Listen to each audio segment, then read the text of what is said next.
Hello everybody, it's the Historical Gamer once again, and today we're returning to Strategic Command, World War II, World at War. It is July of 1942. Our offensive in the summer of 1942 for the Germans is going well. We have driven to the very gates of Moscow. We've taken a little bit more of a southerly approach to the city. We're very close to the city. I imagine we can see the church steeples from our current location. But with that being said, we're also a long ways away. You can see here there's a wide range of forts between us and the capital. There are some large Soviet units and some high-quality Soviet units, both on each flank. And there's a lot of unknown in here, so I imagine it will not be an easy nut to crack. But we are at least very close to Moscow, close enough to be considering threatening the city. In the north, I pulled several of my units back so that they can upgrade, and we just completed some of the upgrades to those units to get them to higher quality. In the south, we're almost done reducing a pocket near Kharkov here in the southern theater. We're not driving wholeheartedly on Stalingrad, but we are at least theoretically threatening the Soviet Caucasus here down near Rostov. If we could drive on Grozny or Baku or any of these other regions, that would really be great. And actually, one thing we're going to do here before we end our turn, we're going to move this infantry unit here. We're going to hopefully destroy... No, we're not going to destroy this Soviet unit. Alright, so we did just go ahead and destroy that unit, but we have no way of getting sufficient troops south here to block any Soviet advance westward. So actually what we're going to do is we're going to buckle up here, and if the enemy does want to advance to the south, then they're going to be kind of exposing their flank, presumably, unless we can operate these guys over. Nope, we can't. Unless we can force march them? We can do that. So we're going to move this garrison unit over here to block this line and keep the front where it's at. Meanwhile, I've started moving some garrison units here into the heart of China here from Poland. I took a look at the P button that tells you where political dissidents or where uprisings could occur, and I saw that there were none here in Poland. So we trained those troops here into the Soviet Union so we can start cracking down on some of these partisan units along our supply lines. And I also did that in Greece as well. I poured a bunch of Italian units into Greece, where apparently there's a lot of Greek resistance fighters that don't get a lot of press, but we did go ahead and do that. Meanwhile, we're in the process of moving some more ships to the Atlantic, with a battleship moving on the supply lines to the South Atlantic for the British. We moved a submarine out here to the west of Ireland along those fronts, and we also put a submarine up north here along the Russian supply convoys to the north. So we are trying to threaten the enemy supply convoys, although we're not, our Navy's been chasing in the last few turns and almost destroyed.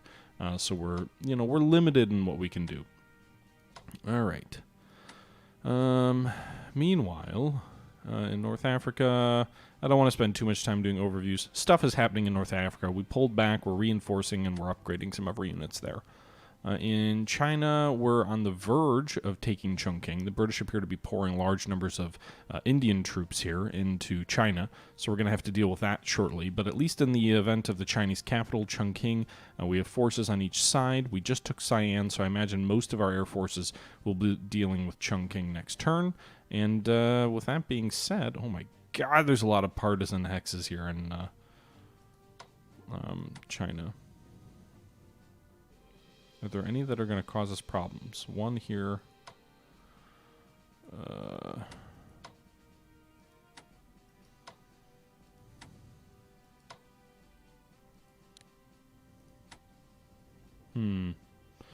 Doesn't look like any of our troops can reach the offending city there.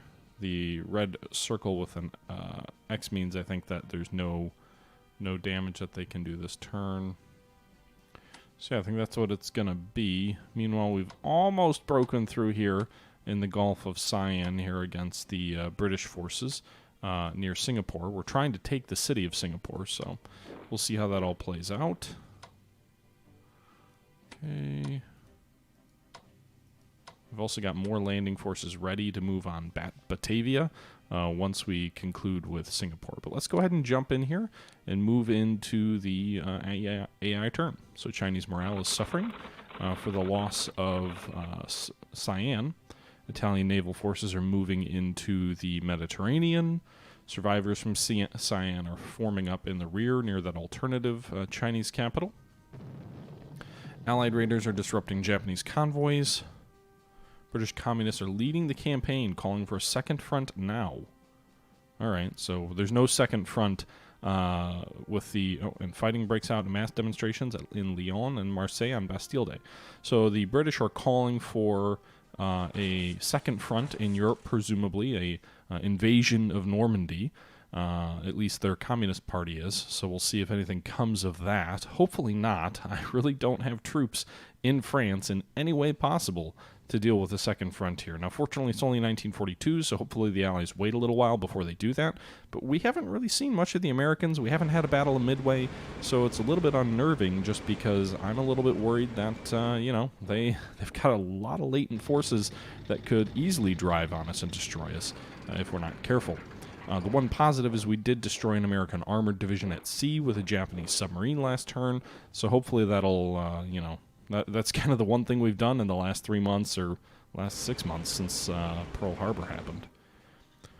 Meanwhile, Soviets are moving a lot of troops around, responding to our threat near Moscow, presumably also responding to our threat near Rostov in the south. We almost destroyed that communist army as well, but didn't succeed to do that. Alright, so the enemy is attacking our carriers with their surface vessels. I will say I feel like surface units are probably too strong in this game. It doesn't really feel like there's that much of an incentive to go air. I mean, yes, you theoretically do have a longer reach with your air units, but honestly, I don't really see a huge reason to deploy carriers. I mean, they're not, at least so far, they haven't felt super deadly. Meanwhile, British bombers here in China trying to lend weight to protecting the Chinese capital. We may have to operate some of those troops in and around Chongqing south to deal with the British invasion of China, by the way. I'm not quite sure. We'll see how that all plays out. Meanwhile, large-scale Soviet counterattacks here near Moscow against that mechanized unit. Some troops here in the Baltic states counterattacking, as well as some British troops here in North Africa. Oh god, there goes the garrison unit. Well, that guy died fast. The garrison of Odessa. Here, guys, get on this train and go over here and fight for the fight for the fatherland, and then quickly die. All right. Defensive artillery near Chongqing. Let's see. Soviet counterattacks in Finland. Huh. Interesting. They may also be driving to the interior there. Oh no! A lot of Soviet... Wait, where did these guys go? Oh, over here? Is this where they retreated to? I didn't even see. They certainly pulled out of the front line, that Italian corps, those cowards. And as I mentioned in the last video, it seems like the minor ally units keep getting worse and worse because they don't have the ability to upgrade their weapons. Italy's a bad example because they do have, theoretically, an ability to upgrade weapons because they are a major power in this game, but countries like Romania, Finland, they don't have research options. They are shared with Germany's income, but they don't share Germany's weapons level, which means they have no real feasible way to get better, so as the war goes on, their military units get worse and worse as the Allies upgrade, which is a problem. Okay. Lots of operations in and around these Japanese carriers. Dutch and British submarines are operating here in the Gulf of Siam. We also did see some Dutch cruisers, but I think they may have pulled back a little bit. The British troops near Penang went ahead and reinforced. Partisan activity in China, a brand new unit rises up. Axis raiders raiding the convoys with Egypt, Canada, and was that the UK? We'll see what happens here. I'm going way too slow in conquering Singapore, by the way. Second garrison, Romanian destroyed. The British, or the USSR, lost 14 MPPs in convoy losses, and the British lost 13. Some intel about enemy aircraft. French destroyer in the North Sea. And there you have it. Alright, let's move this guy a little bit. I always like to move my subs when they're at sea to kind of keep the enemy from ascertaining the exact location where they're at. Alright, let's go ahead and move this guy over here. This sub will be moving on to the supply line there. Italian battleship likewise moving north along the same area. We'll set this cruiser here to raid as well, and it's going to also raid the same convoy route. So this convoy route is well covered, I think. Yeah, we'll throw another battleship on board here. We'll see if the British Navy comes out to play. Alright. Is the carrier the only thing that could make it further? The carrier could theoretically make it further.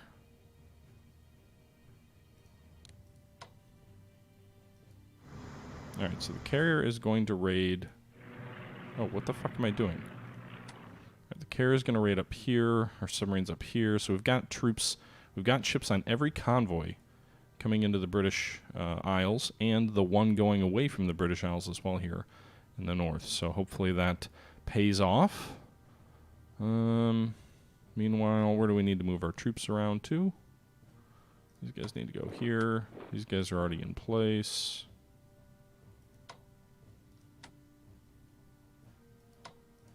Alright, these guys go here. I don't know if I have enough garrison units. These guys already have units on board. I don't really want to use real units on some of these locations. Smolensk, that's fine. We've got headquarters there. Yeah, I don't know. We've got this armor over here, by the way, that we just built, so they'll be ready. Alright, well, I guess we'll kind of deal with that as is. The main rail lines, I think, are guarded. This Italian unit was pushed back. I think, is Rostov our goal? Is that what we're shooting for?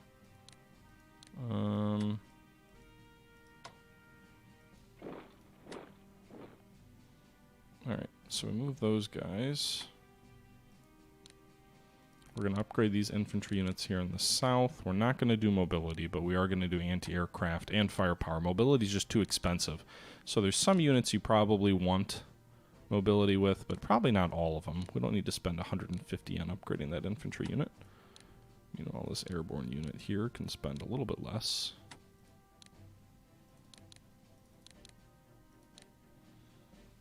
Okay. Can you actually upgrade these guys to give them mobility and anti-air defense? I don't think there's any real reason to do that. Do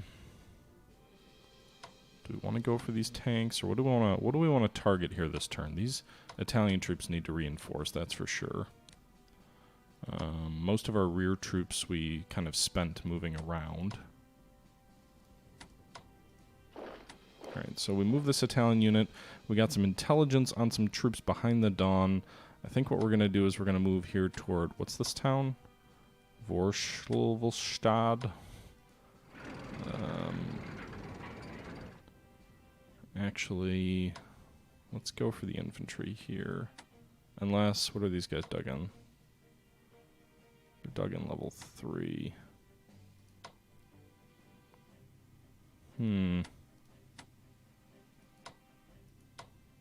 Alright, we're actually going to shift these units south because we need to.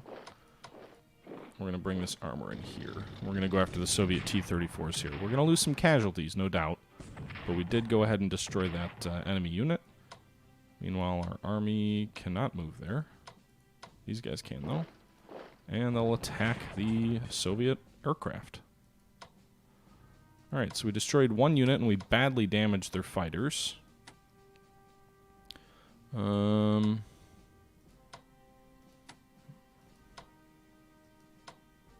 Let's see. Can we upgrade? We can. Wait. We can upgrade. Well, this is a Slovakian corps. So actually, apparently, they are allowed to upgrade. That'll make them a lot better. The Italians, they're major allies. They don't have that as an upgrade tree. So... Damn it, I wish I could finish off that guy over there. Alright, do we want to upgrade these guys to infantry weapons too with anti-aircraft and maybe mobility because they are mechanized? We are going to do that. So that should make those mechs much better. Meanwhile, these Italian troops will go up here. These guys will pull back a little bit. And these guys will reinforce. Alright, so we'll keep holding in the south near Sevastopol to kind of lock these units up. And then we'll just sort of be content with the destruction of the Soviet armored unit here and the bad damage to the Soviet fighter unit. Unless we can actually bomb it from over here, but I don't think we can. These Italian troops need to upgrade their aircraft, so we'll go ahead and let them do that. In the north, what do we want to do? Can we even bomb some of these guys? A lot of these guys are kind of out of reach. Not all of them, though. Let's see. There are enemy interceptors if we do that. Our fighters massacred those guys, though. 5 damage to that one unit by that Stuka bombing. Right, so these guys are out of range. Can we upgrade? No, we can't. We can't even reinforce. We're going to fly them closer to the front. We're also going to fly these guys closer to the front who we already bombed with. There's one more Stuka over here. He can't shoot at any of these guys.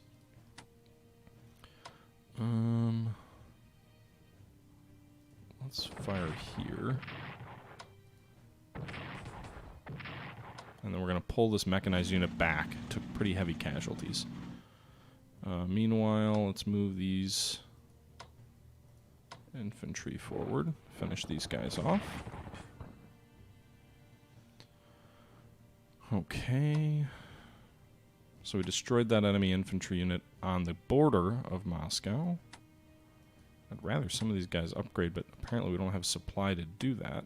We have plenty of money. That's not the issue.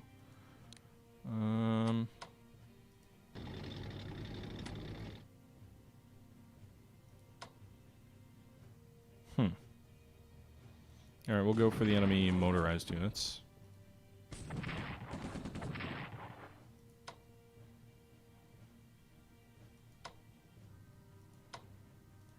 Okay, can Stuka hit him? No, he can't. I also don't think he has anything to upgrade to. Naval weaponry, but naval weaponry really isn't important for my Stukas right now. Alright, so I probably should have been bombing some of these guys with strategic bombers. So why don't we do that?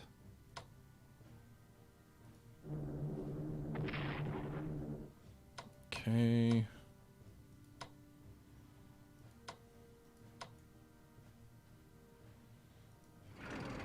Alright, we'll finish off those heavies. Very nice. Drive these guys forward and finish off that enemy air unit. Very nice. Then we'll pull them back a little bit. Huzzah. Exactly what I was hoping to accomplish with them. So we destroyed an enemy armored unit, a heavy armor unit, and we destroyed an enemy air unit. Very successful turn there. Do I want to upgrade these fighters? Yes. Level 3 fighters. These guys are going to be damn good fighters. These guys already flew. These guys are too far away.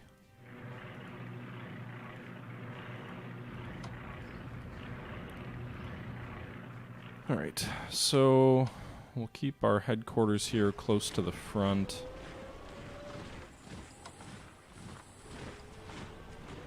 Providing that supply bonus. Meanwhile, we destroyed the one enemy unit here. We did take some damage with our some of our units. I don't even remember the word I was looking for. The question is, what do I want to do with this infantry here?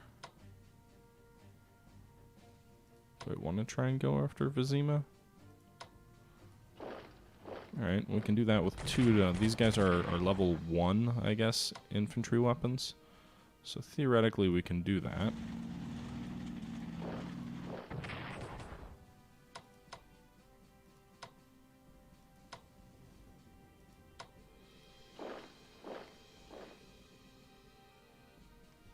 Okay.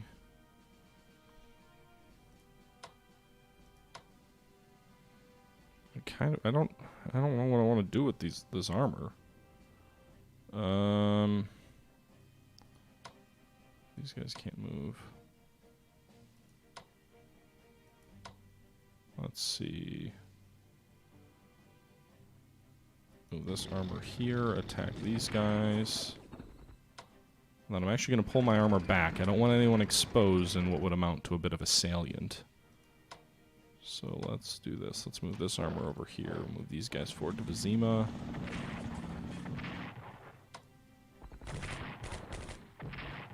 fuck. I took a lot more damage there than I wanted to.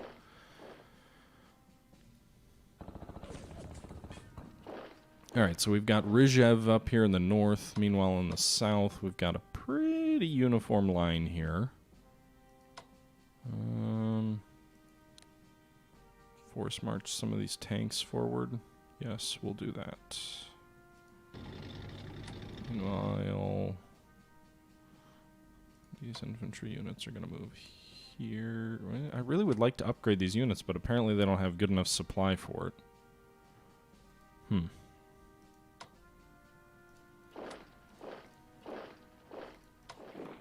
So it looks like the enemy has a large front line here, probably north from Verzeniza, up north toward Ryazan.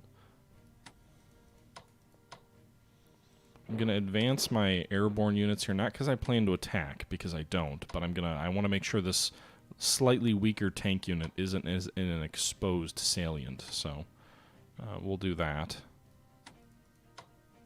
Because I can't pull them back. Alright, meanwhile we're going to move some of our bombers forward, although I think the bombers were already in range. Move the Stukas forward, the fighters forward.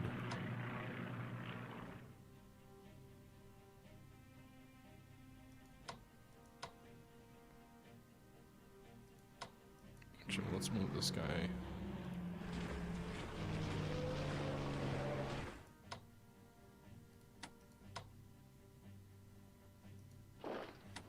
Okay, so I think that gets us in a reasonably good shape. This one corps may be a little bit exposed to counterattack, but we're at least at a pretty balanced position here with our forces facing Moscow, so that should bode well for us. Meanwhile, the rest of the front, let's just kind of quietly reinforce these guys. Largely keep them in their positions.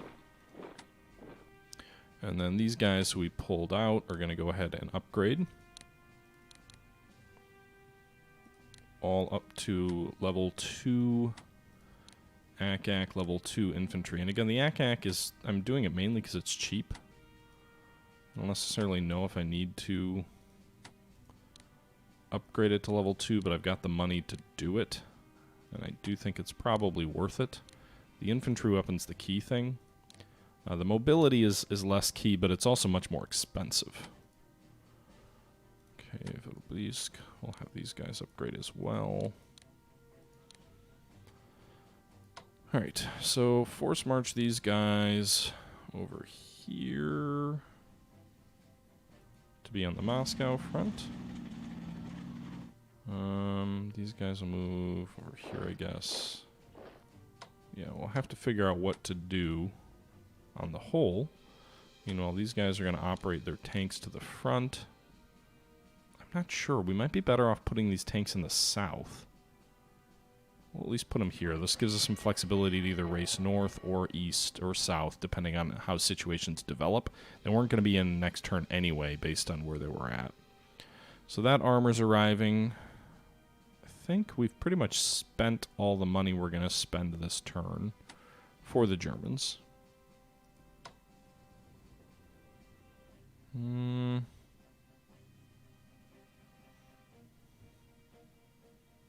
Alright, we'll move our destroyer out there just so we've got some company here to help counter the enemy. And we're going to max out the heavy cruisers rebuild. Meanwhile, this destroyer is going to rebuild. The Italian Navy is going into full rebuild mode this turn. At least as much as we can afford. These guys move up there. These subs will start moving toward the front. We're really abandoning the Mediterranean from a naval perspective. Meanwhile, this enemy armored car moved into a more exposed position, so we're going to Stuka dive bomber it. There'll be some air combat over here. We lost about even to them. And, wow, alright, so we successfully bombed them, did some damage, and didn't take any losses ourselves. And then our armor counterattacked and obliterated the enemy armored car, destroyed that. And we upgraded our Africa Corps infantry. Very good.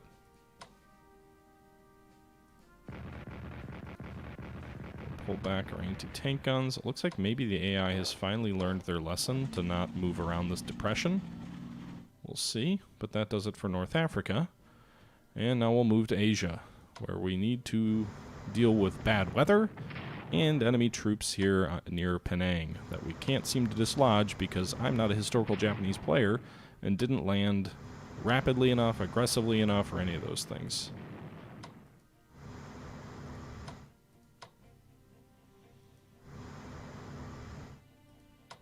Some of these hexes I feel like should have clear weather. Action points. These guys, they haven't moved. Their morale has to be low. Oh, it's 1%. Go figure. Alright, so we moved in behind with these SNLEF troops, attacked them at Penang, and then our armor moves down the coast. Very good, sir. Very good. Alright, and now we can advance on Kottaburu.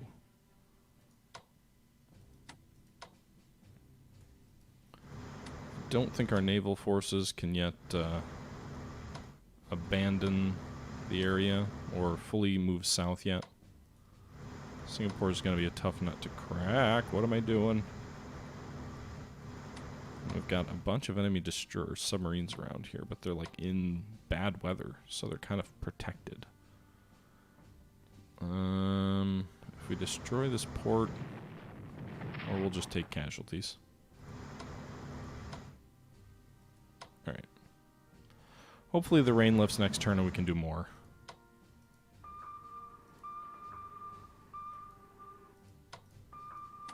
Searching for the enemy warships with my submarines has yielded nothing. Meanwhile, the enemy does seem to be shifting some of their focus south, so we'll have to deal with that. But the first thing we need to do for the Japanese is to take the Chinese capital. So before we do that, let's look north here.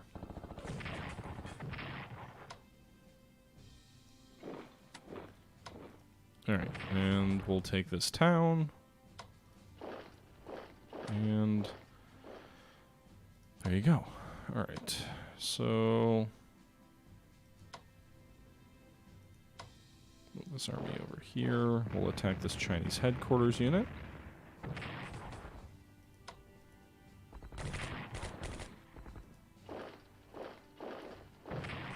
And we'll destroy it. Another Chinese unit eliminated. The Chinese threat is being dealt with most effectively. Alright, we'll move this corps in here. Trying to attack this fort from the rear.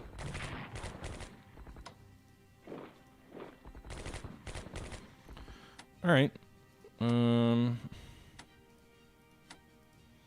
So we successfully destroyed a headquarters unit to the west of Sian and a communist force near Yankou. Hopefully we can drive in Yan'an in the next couple of turns, the Chinese communist capital, and presumably Langkou will be a fallback capital for the Chinese once we take Chongqing, which I am now very seriously hoping that we can take this turn. So let's go ahead and turn our Air Force to the Chinese capital of Chongqing, and hopefully we can destroy some of these ground units with our air, weaken the city up enough, maybe destroy some of its supply, some of its industry, and reduce the morale of its defenders to the point where we can just easily take the city. But we'll see. We've got, I think, 3 TAC bombers and then 2 different forms of sort of strategic or whatever you call it. Not doing much actual damage to the defenders. Alright, we got 1. I think that's everybody. I mean, we've got some fighters, but they're not going to do much.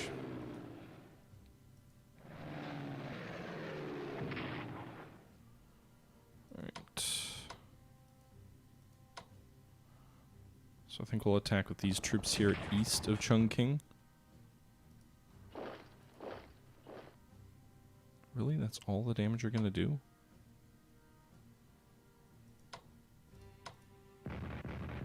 Defensive artillery. There we go. Got him. And we can't advance into the city. Nobody can advance into the city? We don't have the movement... We don't have the movement points? You got to be shitting me. No one can move in. Oh, for fuck's sake. Well, at least whoever moves in won't have any defensive bonus there. Alright, so these guys are going to actually... They can't force march there, can they? No. They're going to force march onto the... They don't even need to force march. They're going to march onto the railroad, and I'm going to operate them south to Hanoi next turn. Okay. Meanwhile, I don't want to move those guys. I need armies to deal with the British.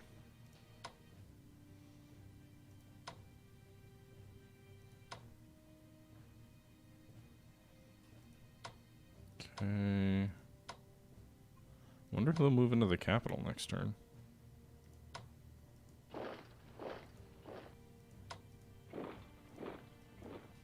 Okay, we'll attack those special forces. We'll have success.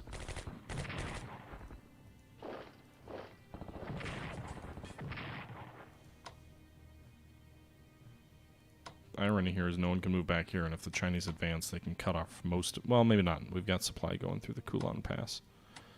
Alright, so we took the approaches to Singapore. Oh, shit. It looks like they're advancing through Mulmun.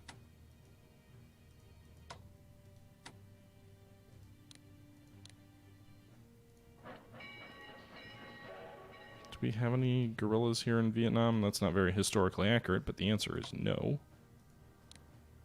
So we're going to move these soldiers in, because again, it looks like they're advancing some force, or have advanced some force to Mulmun here, and are threatening Bangkok, so we'll have to advance some troops there to defend. We could move these guys in, but they would cross paths with that sub. Until we clear that sub out, we really can't. Okay. Pepsi moves south.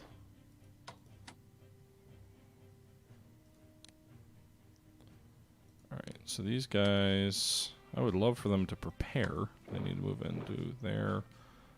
Let's upgrade these special forces here with the new infantry weapons. And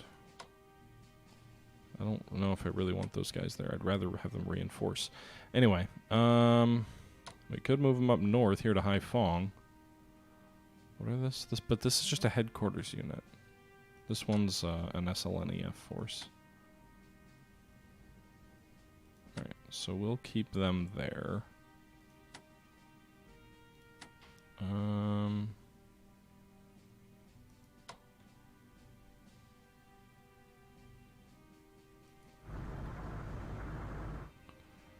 Alright.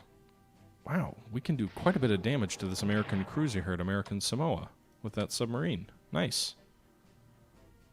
Maybe we can destroy it. Who knows?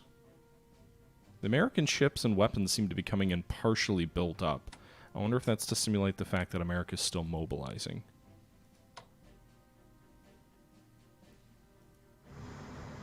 This is also a headquarter unit, right? Yeah, it is.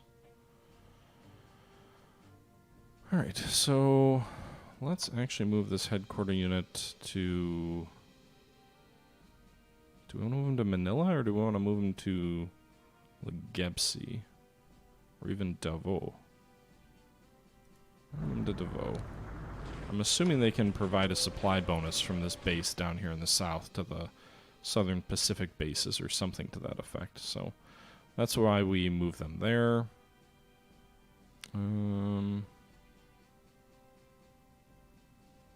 Yeah. Alright, I think that's going to about do it for this turn. Unfortunately, we cannot take the actual city of Chongqing. Hopefully we can take it next turn. Meanwhile, we did do some more damage to the Soviet, or to the Chinese troops near Xi'an. I'd like to try and drive on Langkao here shortly. One other thing we do need to do, however, is respond to these guys.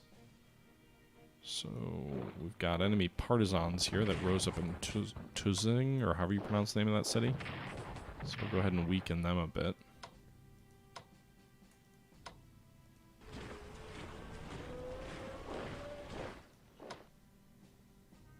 I mean, I'd like. to finish them off, but that would give up Peking, so we won't do that. We'll just fall back here, and if they want to advance on us, then they're going to expose their flank to these guys coming up from the south.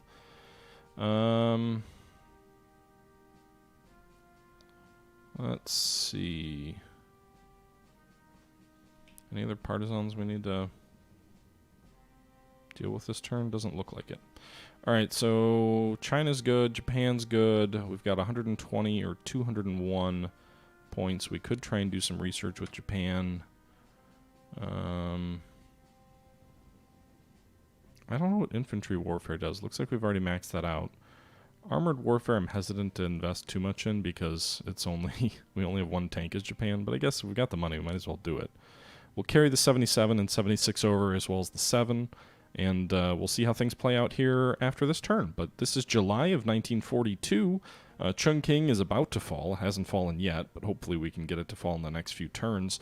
Xi'an has fallen, and we're driving toward the interior. I believe the capital moves to Langkao if we take Xi'an, or we take Chongqing, and then if we take Langkao, it moves all the way west here to Urumqi, the last alternate capital. Meanwhile, in Russia, we are on the verge of we're on the doorstep to Moscow. We're hex away. Actually, our provinces border the Soviet border fortifications around Moscow. Moscow, it's worth calling out, this is the capital, but there are alternates. So there's an alternate capital here at Kubyshev. There's also an alternate capital here at Perm. And I think there's another alternate capital, or is that the only one? Or the only two. So there's two alternate capitals for the Russians, too, by all appearances. Oh, we forgot about the Finns up here in the north. I'm good at forgetting about the Finns. I shouldn't do that. That's unfortunate.